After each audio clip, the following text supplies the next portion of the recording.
Item ಯಾವುದೇ ಇರಲಿ try ಮಾಡಿ ಆಚಿ ಚಿಕನ್ ಮಸಾಲಾ. ಈಗ ನೇರವಾಗಿ ಕುಂದಾನಗರಿ ಬೆಳಗಾವಿ ಕಡೆ ಹೋಗೋಣ. ಬೆಳಗಾವಿಯಲ್ಲಿ ಪರಿಸ್ಥಿತಿ ಹೆಂಗಿದೆ ಅಂತ. ಬೆಳಗಾವಿ ಅತಿ ದೊಡ್ಡ ಜಿಲ್ಲೆ ನಮ್ಮ ರಾಜ್ಯದಲ್ಲಿ. ಮೋಸ್ಟ್ಲಿ ಅಲ್ಲಿ ಅತಿ ಹೆಚ್ಚು ಹೋಟೆಲ್ಗಳಿದೆ. ಅಲ್ಲೇನಾದ್ರೂ ಕಮರ್ಷಿಯಲ್ ಸಿಲಿಂಡರ್ಗಳು ಸಪ್ಲೈ ಇದೆಯಾ ಅಂದ್ರೆ ಇಲ್ಲ. ಬೆಳಗಾವಿಯ ಹೋಟೆಲ್ಗಳಲ್ಲೂ ಕೂಡ ಸಿಲಿಂಡರ್ ಸಂಕಷ್ಟ ಎದುರಾಗಿದೆ.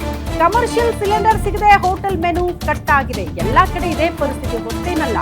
ಗ್ಯಾಸ್ ಸ್ಟಾಕ್ ಇಲ್ಲದೆ ಸಂಕಷ್ಟ ಪಡ್ತಿದ್ದಾರಂತೆ ಹೋಟೆಲ್ ಮಾಲೀಕರು. ಈಗ ಕ್ಲೋಸ್ ಮಾಡೋಕ್ಕೂ ಆಗಲ್ಲ, ಓಪನ್ ಇಟ್ಟರೆ ಸಿಲಿಂಡರ್ ಇಲ್ಲ. ದೇವಿ ಪ್ರಸಾದ್ ಹೋಟೆಲ್ನಲ್ಲಿ ದೋಸೆ ಸೇರಿ ಕೆಲ ತಿಂಡಿಗಳು ಕಟ್ ಆಗಿದೆ. ದೋಸೆ ಇಲ್ಲದಿದ್ದಕ್ಕೆ ಗ್ರಾಹಕರ ಸಂಖ್ಯೆಯಲ್ಲೂ ಕೂಡ ಇಳಿಕೆ ಆಗಿದೆ ಅಂತೆ. ಯಾಕಂದ್ರೆ ಬಹಳ ಜನ ಈ ದೋಸೆ ಇಷ್ಟಪಡ್ತಾರೆ.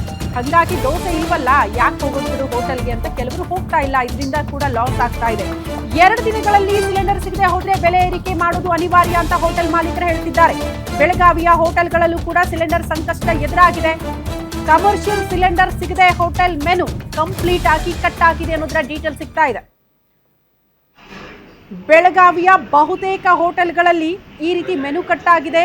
ಬಟ್ ತುಂಬಾ ಜನ ಅಲ್ಲಿ ಇಷ್ಟಪಟ್ಟು ಬರೋದಂತೆ ದೋಸೆಗಂತೆ. ದೋಸೆ ಸ್ಪೆಷಲ್ ಇರಬಹುದು ಅಂತ ಆ ಹೋಟೆಲಲ್ಲಿ. ದೋಸೆ ಸಿಕ್ಕಿಲ್ಲ ಅನ್ನೋ ಕಾರಣಕ್ಕೆ ಗ್ರಾಹಕರು ಕೂಡ ಬರ್ತಾ ಇಲ್ಲ.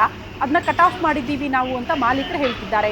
2 ದಿನದಲ್ಲಿ ಅಟ್ಲೀಸ್ಟ್ ನಮಗೆ ಸಿಲಿಂಡರ್ ಕೊಟ್ಟರೆ ಓಕೆ, ಸರಬರಾಜಾದರೆ ಓಕೆ. ಸಿಲಿಂಡರ್ ಸಿಗದೆ ಹೋದರೆ ಬೆಲೆ ಏರಿಕೆ ಮಾಡಬೇಕಾಗುತ್ತೆ. ಯಾಕಂದರೆ ಡಬಲ್ ತ್ರಿಬಲ್ಗೆಲ್ಲ ಸಿಲಿಂಡರ್ ಒಂದನ್ನಾದರೂ ತರಿಸೋದಕ್ಕೂ ಕೂಡ ಜಾಸ್ತಿ ದುಡ್ಡು ನಾವು ಕೊಡಬೇಕಾಗುತ್ತೆ.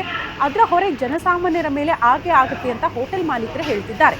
ಇದು ಕುಂದಾನಗರಿ ಬೆಳಗಾವಿಯ ಸದ್ಯದ ಪರಿಸ್ಥಿತಿ.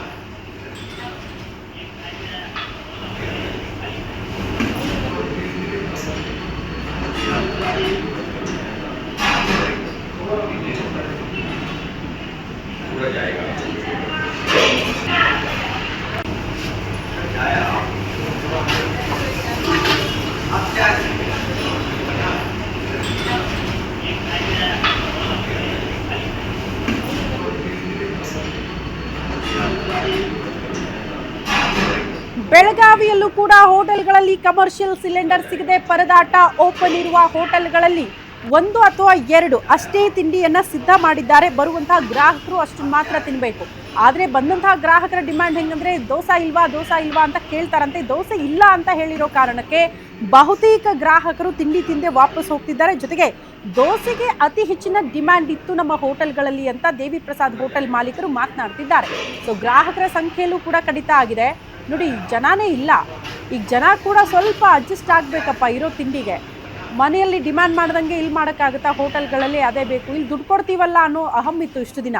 ದುಡ್ಡು ಕೊಡ್ತೀವಲ್ರಿ ನಾವು, ಕೇಳಿ ತಿಂಡಿ ಕೊಡಿ ಅಂತ ನಾವು ಕೇಳ್ತಾ ಇದ್ವಿ. ಬಟ್ ಈಗ ದುಡ್ಡು ಕೊಟ್ಟರು ಕೂಡ ತಿಂಡಿ ಸಿಗ್ತಾ ಇಲ್ಲ. ನೋಡಿ, ನೀವು ಡಬಲ್ ಕೊಡ್ತೀನಿ ಅಂದರೂ ಆ ತಿಂಡಿ ಸಿಗಲ್ಲ. ಯಾಕಂದರೆ ಸಿಲಿಂಡರೇ ಇಲ್ಲ ಅಂದರೆ ಅಡುಗೆ ಹೆಂಗೆ ಮಾಡೋಕ್ಕಾಗುತ್ತೆ, ತಿಂಡಿ ಹೆಂಗೆ ಸಿದ್ಧ ಮಾಡೋಕ್ಕಾಗುತ್ತೆ ಅಂತ.